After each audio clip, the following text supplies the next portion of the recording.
Chào cả nhà, hôm nay Hà sẽ giới thiệu đến các bạn bộ phim hấp dẫn Sải Cánh. Nam chính của chúng ta tên là Nicky, không nhà mặt phố cũng chẳng có bố làm to, nhưng khuôn mặt của anh lại cực kỳ thu hút. Có thể gọi là một cái USB đội lốt người, như một cao thủ tình trường, rút xong lỗ này có thể cắm ngay vào lỗ khác mà không có vấn đề gì. Công việc của anh chính là công việc giường chiếu, nhận lái máy bay cho những người phụ nữ lớn tuổi, chỉ cần chị ra tiền là em ra sức. Lái chị đi thẳng lên đỉnh Trường Sơn, thành phố về đêm ánh đèn xanh đỏ. Nicky sống một cuộc sống xa hoa vì luôn có đầy phụ nữ giàu có sẵn sàng bao nuôi. Tối hôm đó, đang cần một nơi ở mới, đến một tụ điểm ăn chơi. Bỏ qua những cô gái trẻ, Nicky tìm đến những người phụ nữ lớn tuổi có vẻ giàu có để trêu ghẹo. Tay chơi hệ đào chuyên các loại mỏ, chỉ cần nhớ qua áo quần là có thể xác định được túi tiền của người mặc. Sam Arthur nhanh chóng rơi vào tầm ngắm của anh chàng. Đẹp mã lại khéo miệng nên anh chàng cưa luôn bà chị trong vòng một nốt nhạc. Cả hai ôm nhau bay về nhà nàng. Anh đoán không sai, Sam Arthur quả là một người phụ nữ giàu có. Cô là luật sư, lái siêu xe lại còn sống trong một biệt thự xa hoa lồng lộn. Là người phụ nữ cô đơn, không kết hôn nhưng lại cần đàn ông bên cạnh. Không nhịn được nữa rồi, ai đứa cô nam quả nữ nhào rô tẩm quất nhau tới sáng. Khi anh chàng thức dậy, chị gái đang chuẩn bị đi làm. Thưởng cho cưng đã làm chị cực hài lòng. Đưa thằng em cái thẻ ngân hàng, chị đẹp giàu đi vội ra cửa. Một mình trong phòng, anh chàng thích chỗ này rồi, không muốn rời đi. Biết rõ làm thế nào để làm thỏa mãn một người phụ nữ, anh ra sức trổ tài chăm sóc tán tỉnh bà chị. Anh mua hoa tươi và tự mình vào bếp trổ tài nấu ăn cho chị gái. Mê mệt chàng trai thật rồi. Sam Arthur mong muốn cùng anh chung sống lâu dài tại căn biệt thự lộng lẫy. Thế là anh chàng nghèo rớt mồng tơi, không xu dính túi chính thức ở lại căn nhà xa hoa cùng chị. Cả hai quấn quýt bên nhau trong men say tình ái. Là một cao thủ tình trường, ăn hoài một món cũng chán. Anh chàng đạo dụ Nicky không chịu được nữa rồi. Lúc người tình lớn tuổi đi công tác, anh tìm mọi cách để từ chối đi cùng. Vừa thoát khỏi nàng, anh chàng đưa ngay bạn bè về quẩy trong căn biệt thự xa hoa. Tối đó anh lại lừa ngay một cô em lên giường đổi món. Ấy thế mà gọi điện cho chị, anh chàng nỉ non như thể sắp chết đến nơi vì thiếu hơi chị gái. Vừa tắt điện thoại, chàng lại quay ra quẩy tiếp. Không mấy tin tưởng vào người tình trẻ, Sam Arthur kết thúc lịch công tác sớm. Đúng như rồi, bà chị bắt gặp cậu em, trai trên gái dưới với người ta ngay tại phòng ngủ của chị. Em thề, em hứa, em đảm bảo trên cái củ khoai của em, rằng em sẽ không phản bội chị lần nào nữa. Dù tức giận, nhưng vì cái lò hư hỏng lâu ngày, nàng tiếp tục chung sống với em trai quyến rũ.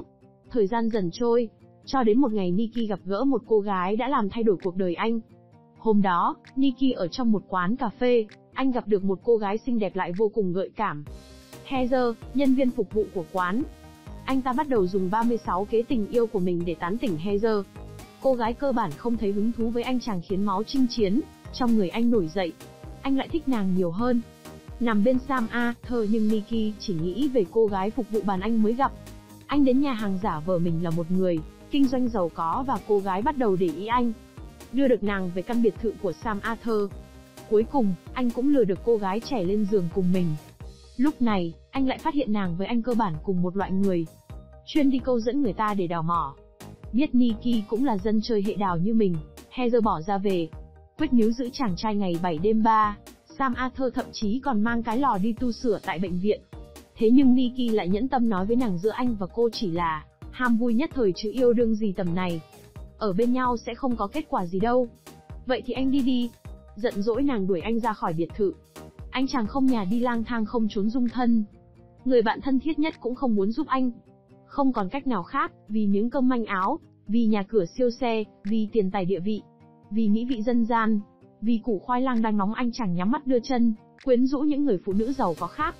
Biết hoàn cảnh éo le của Nicky, Heather tốt bụng, cho anh tá túc tại nhà nàng. Ăn không ở không hoài cũng chán, anh chàng phối hợp với cô gái để đi lừa đảo những người đàn ông lớn tuổi. Thành công cả hai cùng nhau chia chác. Hai người sống chung dưới một mái nhà dần cũng nảy sinh tình cảm. Thi thoảng, anh chàng mò sang chỗ cô nàng xúc than miễn phí. Một đêm khi cặp đôi đang ăn tối tại một nhà hàng, chị gái lẳng lơ phát hiện phi công cũ liền mò sang trêu ghẹo. Heather ghen rồi. Mặt khác, Nicky cũng bắt đầu cảm thấy ghen tị khi Heather dự định hẹn hò với những chàng trai khác.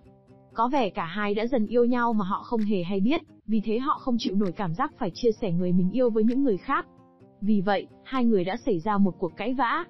Nicky chấp nhận rời khỏi ngôi nhà tạm thời của mình. Sau khi bình tĩnh suy nghĩ cẩn thận trước khi quay lại tìm Heather, anh phát hiện cô ấy đã đi New York. Lúc này Nicky cảm thấy rất lo lắng vì anh nhận ra bản thân đã yêu Heather.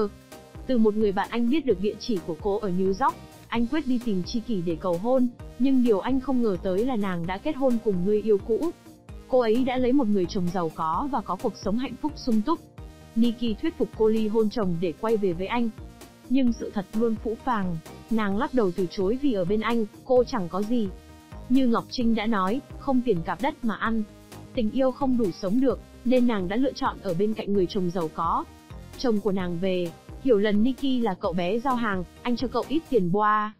Nikki bước ra khỏi nhà với trái tim tan nát.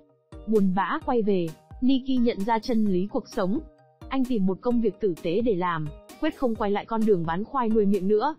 Một ngày nọ anh đến nhà Sam Arthur để giao hàng, ở đó anh nhìn thấy anh chàng máy dập mới của tình cũ. Rời khỏi nhà Sam Arthur, anh tự nhủ với mình cuộc sống không chỉ đơn thuần chỉ là những cuộc vui thâu đêm, và tiệc tùng buông thả. Anh sẽ nghiêm túc, và bắt đầu làm việc chăm chỉ để đạt được điều gì đó có ý nghĩa trong đời. Bộ phim kết thúc tại đây. Thông điệp bộ phim thật ý nghĩa phải không bạn? Mỗi người đều có một mục tiêu sống khác nhau. Hãy cẩn thận lựa chọn mục tiêu và lối sống cho mình trước khi quá muộn bạn nhé. Chúc cả nhà mình cuối tuần vui vẻ, trẻ khỏe, yêu đời, tình yêu phơi phới, đời luôn tươi mới. Đừng quên đăng ký và cho Hà một like để ủng cho tinh thần mình các bạn nhé. Yêu cả nhà.